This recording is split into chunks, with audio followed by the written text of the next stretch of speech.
Are we stereoing? We're stereoing. Nice. So after we recorded the Curse of Frankenstein commentary, we had movie night, John and I. Oh, I thought you were going to tell me the commentary. No, it's fine. Is fucked up. No, it's fine. I started to edit it. But we watched The Vampire Bat and Death Kiss. Okay. Between those two movies, we had Dwight Fry, Bela Lugosi, Lionel Belmore, Lionel Atwill. Oh my God. Who else was there? David Manners, Edward Van Sloan. Wait, what was the first one? The Vampire Bat. Is that Manners? No. Oh, really? No, it's Melvin Douglas. So they're again. Holy cow. From the old Dark House. So it was sort of there were a couple little mini, and neither of them were Universal. Wow. Vampire Bat was shot at Universal on the back lot, and they repurposed some sets from the old Dark House. So it gave it a real Universal feel. Luster, It elevated it, and they were able to use like cranes and things that they wouldn't have normally had access. Had they not been shooting there. Nice. Yeah, but the restorations were gorgeous. Wow. Yeah, and Death Kiss is this little, it's not a horror movie at all, but it's got 3 actors from Dracula, Lugosi, David Manners, and Edward Van Sloan. And Van Sloan not doing one of those European accents, so you get his real voice. Wow. Yeah. Where did all these movies come from? He's a film director in that, and Lugosi's the head of the studio. Of course. Yeah. Manners is a writer who they're trying to get to the bottom of this mystery, so. Wow. Yeah, it was actually really entertaining. Anyway. Okay. How do you do? We're about to unfold the story of Ghost of Frankenstein. My son, would you destroy that which I, your father, dedicated his life to creating? What if it had another brain? Whose brain? Your brain. Power! What good is a brain without eyes to see? I warned you that you might regret this action. Well, we've warned you. You've been warned. Okay. Oh, here we go. You've been warned. Welcome back to Frankenstein Minute. That's the podcast that dissects the Universal Frankenstein films minute by minute. I'm Thom Lang. And I'm Bill Evenson. And you've joined us for minute 26 of All New Thrills, The Ghost of Frankenstein.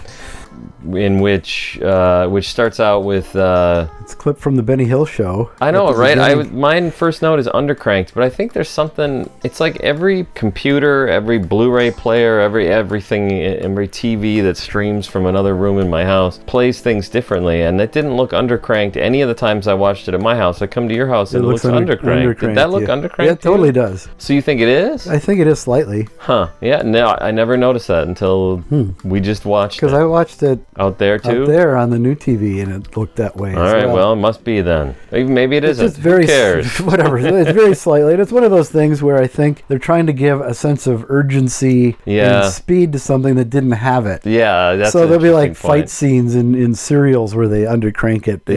And all it looks like is it was leftover footage from a Three Stooges short. My favorite one is it Gigantus, aka Godzilla Raids Again, where everyone assumes they meant to overcrank. They meant to overcrank, but they because if you overcrank 2 people in Godzilla style suits, it makes them look bigger. It gives them some it's weight. It's the same with flames and other miniatures, things like that, water rushing. It gives it overcrank a little bit, it makes it run in slow motion, makes it look bigger. And that movie's hilarious because they're in fast motion. They're scrambling around. And David Callett's book, or maybe it's a commentary or something, they talk about it as if maybe this was a decision they'd made, but if so, it looks absurd. It was a terrible idea. Yeah, it's a terrible idea. Yeah. As we always call it, Benny Hill. It's the Benny Hill effect. Yep, and here, like I said, it was subtle enough that I'd never even noticed it before. It's very slight, and maybe it is just me how I see it. But no, I saw it too here, for sure. And, it made me chuckle, that's for sure. Yeah, we both laughed when it came by. Yep. In the script, do you have something for this? No, go ahead. It says, as the hay wagon straightens out after making the turn, Igor replaces the whip, ties the reins to it, and motions the monster to the ground. The two slide down the hay and drop. Running a few steps after landing, Igor picks up a stone and throws it after the horses, then leads the monster off to the edge of the road.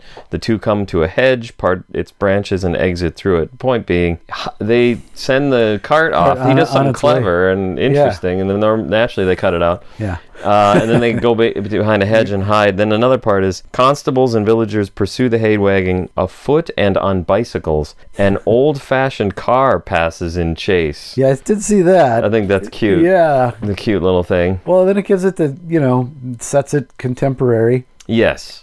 But old-fashioned. Old-fashioned So car. not contemporary. Well, at or least not necessarily. within the 20th. I've been to Cuba. Sometimes cars just look old or are old. At least within the 20th century. Yeah. Where Frankenstein and Bride were ambiguous about that. Yep. And Son of Frankenstein didn't know what it was Didn't doing. know. Didn't I mean, seem we to- have couldn't be cars. sure if cars. Yeah, but there's no telephones. Yeah. Electrical machines. Electrical machines. Yeah. Well, no. Son doesn't have any telephones? I don't I think guess he- not. There's a bell. There's If a you bell. ring the bell. There's a bell. Yeah. It's time for another update. Glad that paid off so Yeah. well. Paid off so well for us and the movie. Yeah, right, exactly. And then Lugosi turns around and looks back at the pursuing villagers. And it reminds me exactly of a shot from Dracula where he turns around and looks back. Yeah. And you can clearly make him out. Yeah, here So it's, he is the guy on that. he's the one leading the horse and buggy. Yeah, Yeah. he's on there. Yeah, their location or in the back lot somewhere. Okay. You know, it's a little bridge going over a little stream and Yeah. looks very, idyllic. And And I'm sure they didn't leave the Universal lot to shoot this movie No. at all. So No. that's got to be somewhere on the lot. yeah. And then it's a Junior lap doesn't- dissolve. Junior doesn't even appear to be in the cart in that wide shot. Oh, interesting. I didn't You even can't. look. You don't see. Nothing. Looks like nothing is in there except Oh, that box. interesting. Maybe he laid down. It doesn't Maybe he even- finally passed Yeah, out. maybe that walk from the window to the cart was so strenuous. Yeah, it just wore him out completely. It just wore him out. Oof, Well, I mean, he is sick. that's true. He's sick. He Yeah, told he's more dangerous. Ludwig he's sick and Yeah. he needs his help to get back to his full strengths. That's right. Yeah. Maybe he's hidden himself in that wooden crate that's in the back of the. Okay, that's got to be it. He's not under the hay bale. Is there a hay There is bale? no hay bale. Oh, It's okay. just a wooden crate in there that I'm not sure. I didn't look back at last minute. I'm not sure it's there when he climbs into it. No, that's too long ago. Yeah, I Going know. back 2 minutes, that's Yeah. like an eternity for us. We're all about moving forward. That's right. They pass a sign. Oh, I didn't even notice the sign. Yeah, so Visaria is 15 kilometers. Visaria is. Yeah, and Guggenheim is 36 kilometers. Visaria. Mm-hmm. Well, where the hell are we then? They must be on the outskirts now. Oh, I see. They chased him They that chased far. him that far. I don't know. It's the only thing I can Does think the of. arrow point the way he came? Yeah, I think so. Huh. I don't remember that, but I just. We got to rewatch this whole movie. We gotta. Anybody who's seen the movie, write in and tell us what Tell happened. us what in is it. going on, because We're not watching clearly it. we don't know. And then it fades to black. And then it fades to black. Yeah. No lap dissolve. No lap dissolve. It's crossfade, fades to black, holds on black for a beat or two. And so we're to assume this indicates a passage of time, or we're not to assume anything? Passage of time, because it looks like it's later when it does fade up, because it's dark That's out. true. Dark and rainy. Yeah. I agree. So it fades up to Elsa standing in front of a far less impressive fireplace than we've seen before in the series. Oh, It's that's still, true. It's still pretty big. If I had one like that, you'd be I'd be pretty like, impressed. holy shit, that's quite amazing. Quite the fireplace Is you that got real? there. Yeah. But by Frankenstein standards, this is That's it's true. putsy. You can picture Basil Rathbone walking up to that thing and going, "What the fuck is this?" this? Yeah, you couldn't afford a real fireplace. That's Well, cute. I guess it's his brother's Yeah, house. Ludwig. Yeah, what the you hell? couldn't afford a Yeah. real fireplace. Christmas they Father would be so ashamed. fight over who's got the bigger fireplace. Yes. And what is she wearing? She's wearing the Manos, the Hands of I Fate knew robe. I knew it was, one of us was going to say it. Yeah. Yes, it's the Manos, the Hands of Fate robe. And if you've seen Manos, the Hands of Fate, which inexplicably is now available on Blu-ray. without the Mystery Science Theater 3000 I was going to comments. say without irony. Well, without irony, too. Well, here's the thing. But I remember this when it came out. The guy found the film reels. The guy got years a hold of ago. he got a hold of me got a sometime hold in of like you? 2007, 2008. Yeah, I think via Horror Incorporated channels. Okay. And yeah, he was super excited. He found this lavender print of it. It looks like it's struck from the original negative, and it looks so pristine. And he was looking for money to clean it up a little bit and just have it distributed and all this stuff, and went on and on about it. And he wanted like $25,000 or something. Mm-hmm. Like, well, no offense here, but no matter how hard you polish a turd, it's still a turd. So sorry, no. Yeah. Is that so? This is you want to talk about the new Beatles song? Is that what you're saying? I'm just kidding.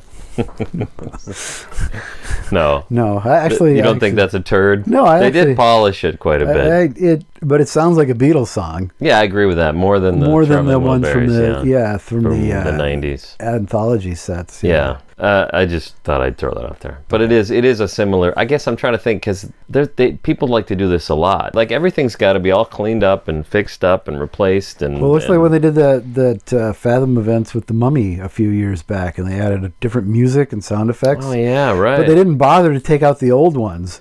So the clip I saw, I didn't go, but the clip I saw was this new music over the old music, and it just sounded horrible. God, I don't understand why anybody would want to touch something like that. Yeah, it's fine. It's perfect. Like when I look at Bride of Frankenstein, I complained, and I think rightfully so, that they didn't do the best job of cleaning up that one scene where he's approaching the obvious jump cut. Yeah, the obvious jump cut. But that's a minor issue to me. I can watch it and it doesn't distract me. I think they have since fixed that. Did they go back and refix it? I think or whatever? for the 4K. I don't know. You might want to look at it. I better look at that one. Well, now I got the 4K TV. I got to get the 4K. You better get the 4K player. Replace this entire room full of. Now you got to start over. These are garbage now. Yep. Every 5 years, 10 years, you got to start over. Blu-rays and DVDs are actually DVDs are 25 years old now, probably. So I guess it's been a while. I don't know. We're old enough that time means nothing. Time is it's really kind of silly. Yeah. I don't know why I've avoided it. I noticed that, of course, that she's wearing the Manos dress. Yeah. And if you've seen the movie Manos Hands of Fate, which presumably you've seen on Mystery Science Theater. If you haven't, I don't know why you would bother. You know, we got requests to show that on Horror Incorporated, and I could have afford it. Oh no, it was in the package. I'm like, you know what? $64. I said, I can barely watch it with the Mystery Science Theater 3000 commentary. Yeah, that's one of those torture ones. Isn't it? Or no, they don't sing torture on that one, but something like that. It's just insanely bad. Painful. And it took me 3 or 4 viewings to get all the way through it. Of just the regular or with the Mystery Science Theater? Yeah. Oh, wow. Yeah, this was such garbage. It was so hard. And it's their favorite episode, like a fan favorite episode. But people would request it. And it was in the package, so I could have shown it. Like, we don't talk over it. You're going to just have to sit and watch this piece of shit without anything. So, no. I don't know if Jackie's seen that one, but she didn't say Manos dress. She thought it looked kind of like lightning bolts, because to us it looks like fingers the going up hands, because of Manos, and the Manos is for those of you playing along at home is Spanish for hands. Yes. Jeff Elston is nodding right now. He has a degree in Spanish. Oh wow, excelente. But the other way to look at that is to look at it as lightning bolts maybe going down into the black area of the dress, whatever. She also said it later. She said it looked like claws, which is closer to the Manos thing. But I like this part. It's a 40s style dress. Yeah. Or house coat or whatever. Okay. I'm sure it's a Vera West because she did all the costuming and stuff. Yep, she did the gowns. There's an interesting story there that I don't know much about her. Okay. Very little is written about her, but there's some interesting shit. She's got a hell of a lot of credits for things that we find exemplary. Yep. If we want to do an episode about her, there's a lot to talk about. Yeah, maybe we should. Maybe we should do that. Really interesting. Write in and let us know whether you want a special episode about Vera West. I guess it would just be a bonus. It'd be a bonus, yeah. One thing I like here, though, you had mentioned the fireplace. The continuity makes sense. Like, I can understand where she is. Because she's in that room maybe because we did it minute by minute, but this is the room with the piano in it. Yeah. Yeah. Or the one next one over. No, it would be the one with the piano in it. Yeah. And Ludwig walked through there. Hardwick walked through there and then just came back and talked to Lugosi. And so when she goes to that other door, we know where she's going. We know where she's going, yeah. This film doesn't have as confusing a geography than Sun did. Yeah, right. You can never quite understand what's going on. Never clear where we were at any given moment in that house. Yeah, that's castle. True. This movie doesn't try to make you comfortable in that sense. Like, some of the camera angles are different even in these two rooms. Mm-hmm. So you'd think if you wanted to reestablish the room, you might make it look similar. Go to the wide shot again. It doesn't. It's nighttime and whatever. But I don't think we need that. No, I think it's clear enough. It works. Yeah. Yeah. It's kind of weird actually, because in the script, now I'm just going off my notes, or do you have something more? No, go ahead. Elsa has a conversation with Martha. Okay, that was my next note anyway. So about that strange creature that called on my father this afternoon. He said he came from Frankenstein Village. I almost said Frankenstein Minute Village because that's the name of our Facebook group. That sets up what she's about to do. Yeah. We don't have that here. We don't get that. Do you need that though? Apparently not. Because the way she's because it works out. She looks very troubled by something. And the she's last time we saw her, she hands. was troubled by the appearance or the smile from Igor. Yeah. And she knows That's it? something's up. And she I guess probably she's heard about what was going on at the she was courthouse. in the room. Has heard about what's going on. Oh, interesting. I would imagine. Yeah. In some way, shape, or form. Well, I guess we'll talk about this in coming weeks. It's hard to figure out exactly what she knows or when, but she knows enough to get her curiosity piqued. Yep.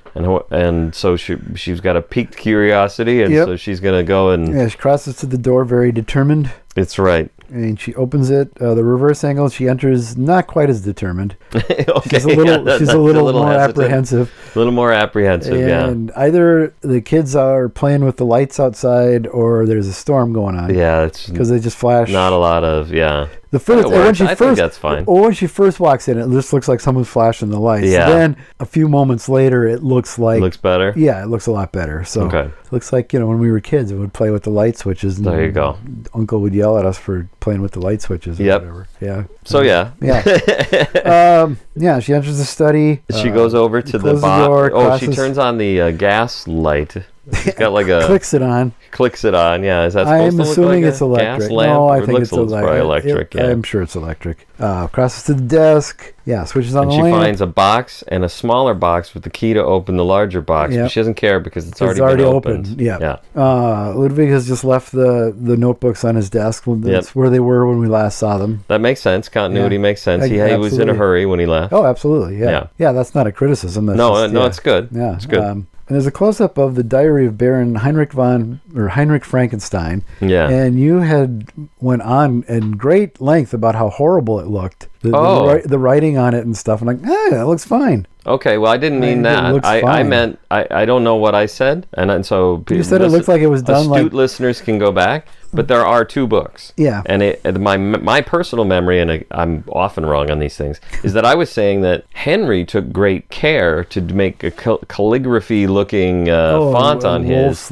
And Wolf's looks like somebody scribbled it down and had to blow on it right before they started filming. They're like, fuck, we need... got a Sharpie? I said, there's a correction on it as well, on Wolf's. Yeah, right. Yeah, exactly. Yeah, so I don't know what I said before, but this one looks fine to me. Okay. Yeah. It looks almost too good. Okay. Is it normal to just read someone's diary after they're dead? I'm just curious about this. I see it in movies and television all the time. I guess so. I don't know. I guess if you come across a diary that's I suppose someone you that's were dead, now you're like, well, who cares? Going through your grandparents' stuff or whatever and came across it, I suppose, it would be kind of an interesting thing. So one of the things I do remember that I'd said about the Baron Heinrich Frankenstein's diary is that it says Baron. So either he wrote Baron after the fact, or this is the diary of the guy after Frankenstein. So his diary will only cover things like life with Elizabeth, right? Because he wasn't the Baron during the exciting shit. He wasn't the Baron during Frankenstein, and he's not during the first 20-30 minutes plus of Bride either. Okay. Because we only find out that Frederick Kerr, Baron, has died when Pretorius shows up. Yeah. Later, it's like, Baron Frankenstein, I believe now. Yeah, where we don't have any. Yeah, so everything that happens before that scene shouldn't be in this diary because he wasn't the Baron. I'm guessing it was. Or else he wrote Heinrich Frankenstein off to the right, knowing that he'd one day be Baron. Yeah. Because otherwise, like this is about writing, Mrs. Henry Frankenstein. Absolutely could be that. Yeah. I'm willing to concede that completely. Mm-hmm.